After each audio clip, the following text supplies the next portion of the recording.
조갑제 TV 시청자 여러분 안녕하십니까? 2021년 8월 30일입니다. 미국 사람들이 또는 미국 정부가 또는 미국 대통령이 전사한 군인들을 얼마나 깍듯이 모시는가는 이번에 바이든 대통령이 직접 델라웨어 도하 공군기지로 나가서 카불에서 실려온 13명의 군인들 유해를 맞이하는 장면에서도 잘 나와 있습니다. 더 실감 있게 이해하시려면 영화 하나를 딱 보시면 됩니다. Taking Chance, 일병 찬스의 귀환이라는 영화입니다. 저는 한 10여 년 전에 이 영화를 봤습니다. 이 영화를 보면은 중령이 부하인 일병의 유해, 이라크 전쟁에서 전사한 유해를 고향까지 모시고 가는 장면입니다. 거기 아주 감동적인 장면들이 많습니다. 예컨대 이 시신을 실은 항공기의 민간 항공기입니다. 민간 항공기의 기장이 미국에 착륙했을 때 이렇게 아나운서를 합니다. 지금 누구누구의 유해가 여기 모셔져 왔습니다. 그분을 모시는 어느 중령이 제일 먼저 내리도록 하겠습니다. 그리고 여러분들은 경의를 표해 주시기 바랍니다. 라는 그런 멘트를 한다든지, 그것은 실제로 그를 호송을 했던 중령이 쓴 기사에 쓴 글에 기초한 영화였습니다. 그런데 어제 13명의 유해가 델라웨어에 도착했는데 그 중에 한 사람이 언론에 상당한 특별한 주목을 받았습니다. 릴리 맥클럼 하사인데요. 이 계급이 랜스 코포럴이라고 하면은 해병대에서 부분대장쯤 됩니다. 부분대장인데 아주 젊어요. 나이가 20살입니다. 릴리 맥클럼. 카불 공항에서 그 검문소에서 근무를 하다가 자폭 테러에 희생이 되었습니다. 20살인데 하필 태어난 게 2001년 9.11 테러가 있었던 그해 봄이었다고 합니다. 그런데 고등학교를 졸업하니까 나이가 18살이 되어서 이제 지원을 해도 되겠다 해서 대학교 진학도 안 하고 바로 부모님 허락을 받고 해병대원이 되었습니다. 요르단에서 근무를 하다가 이번에 카불로 배치가 되었다고 합니다. 이 사람 고향이 와이오밍주입니다. 제가 와이오밍이라니까 6.25 사변과 관련해서 특별한 기억을 하나 가지고 있습니다. 와이오밍은 미국 주 중에서 인구가 가장 적습니다. 한 40만 밖에 안 됩니다. 이 동네는 하원 의원은 한 사람인데 상원은 2사람이나 됩니다. 옐로스톤 파크라는 아주 절경이 거기 있죠. 그리고 잭슨홀이라는 작은 도시가 있습니다. 잭슨홀 출신의 말하자면 우리나라로 말하면 촌구석 아주 벽촌 출신의 청년이었습니다. 그런데 결혼을 했어요. 일찍 결혼을 해가지고 지금 부인 되는 사람이 임신한 상태라고 합니다. 이 부모가 뉴욕타임스하고 인터뷰를 했습니다. 우리 아들은 해병대에 가려고 아주 안달이 났다는 겁니다. 빨리 해병대에 가고 싶어서. 그래서 18살 되는 날 바로 저한테 아들이 전화를 걸어가지고 지원하는데 여기 동의를 해달라고 했다고 합니다. 그나마 위로가 되는 게 있다.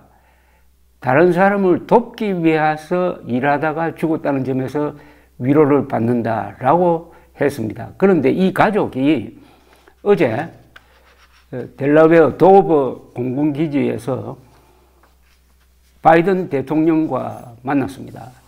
이 맥클럼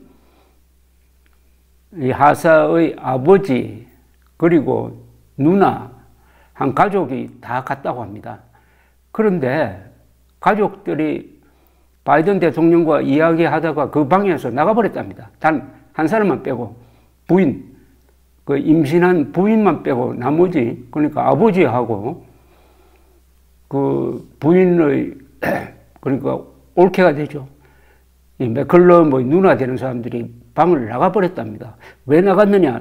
워싱턴 포스트가 그 나간 사람 중에 한 사람이 로이스 맥컬럼인데 이렇게 인터뷰를 했는데 바이든 대통령을 만나니까 기분이 나쁘더라는 겁니다. 왜냐? 13명의 죽음에 책임 있는 사람이다. 또 결정적인 것은 바이든 대통령이 그 자리에서 별로 성의 없이 남이 서준 것 같은 이야기를 하더라는 겁니다.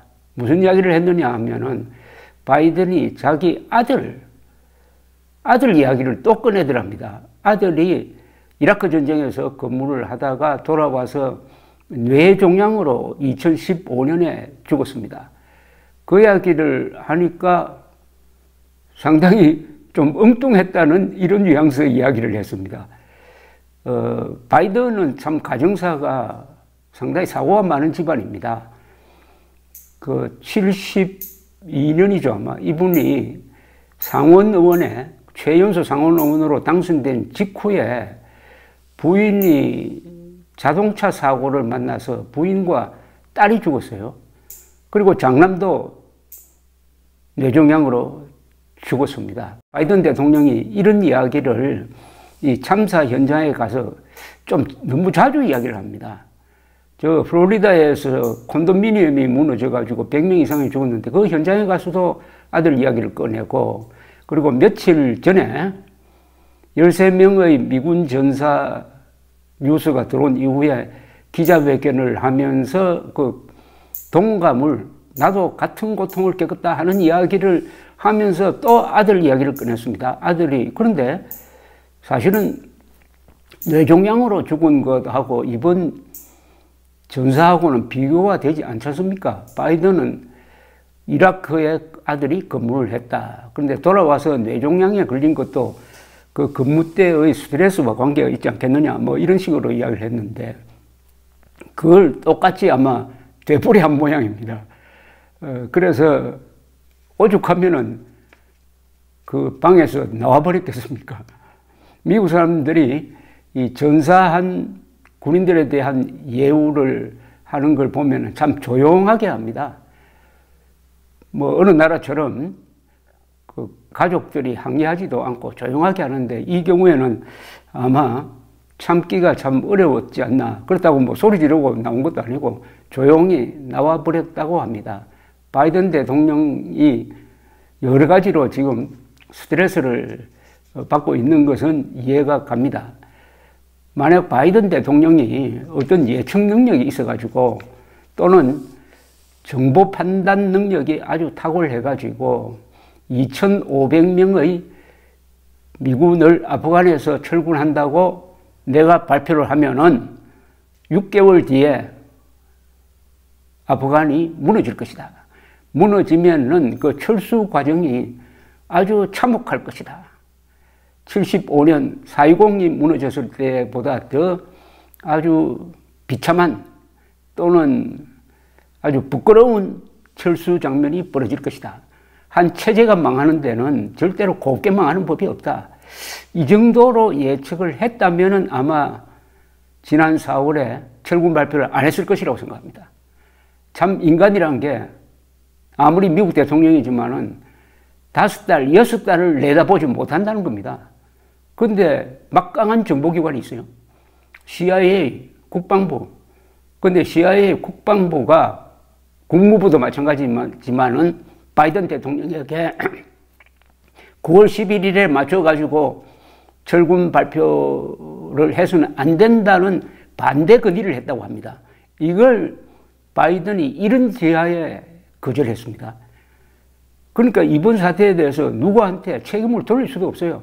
며칠 전에 있었던 기자회견에서 바이든으로서는 참 드물게 최근의 사태에 대한 총체적 책임은 나에게 있다라는 이야기는 했습니다. 한편 이제 카불 철수 시한이 24시간밖에 남지 않았습니다.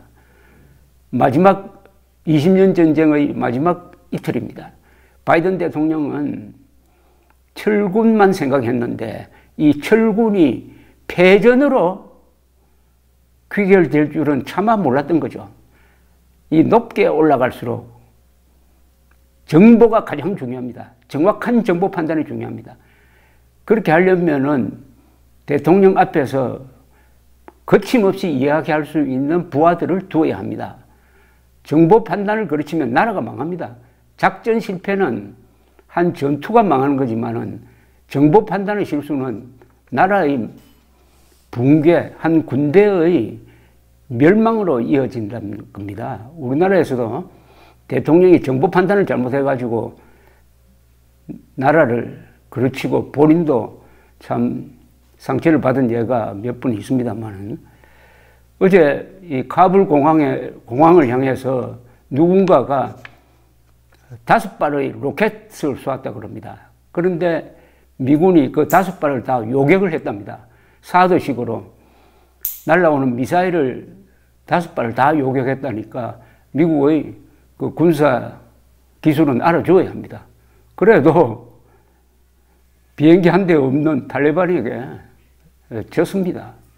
그리고 어제 카불 시내에서 드론 공격을 통해서 폭발물을 싣고 가던 IS 차량을 지목을 해가지고 폭격을 했습니다. 그런데 그 뒤에 보니까 그 폭격으로 죽은 사람이 9명의 아프간 민간인이라는 지금 현장 보도가 있습니다. 그 중에는 아기도 있고 노인도 있고 하답니다. 그런데 드론으로 폭격을 했는데 중부 지역 사령부에서는 틀림없는 IS의 자폭 테러 자동차였다. 아마도 거기에 실렸던 폭약이 2차 폭발을 해가지고 그 옆에 있었던 9명이 죽은 것으로 보인다는 식의 비공개 이야기를 하고 있습니다. 이래저래 아프간은 이제 탈레반이라 하면은 뭐 간단하죠. 이슬람 극단 무장 테러 집단입니다. 테러 집단에 4천만 명의 아프간 사람들, 이 사람들이 지난 20년 동안은 그래도 자유를 맛보았던 사람들입니다. 이 사람들의 운명이 이제 맡겨지게 되었습니다. 바이든 대통령이 70대 후반에 아주 참 못 볼 것을 지금 보고 있습니다. 과연 바이든 대통령이 여기서 회복할 거냐? 바이든 대통령이 누가 이런 실수를 할 줄 알았습니까? 외교 안보 분야에서 수십 년 동안 현장에 있었고 부통령도 지냈던 사람이 이런 실수를 할 줄 누가 알았습니까?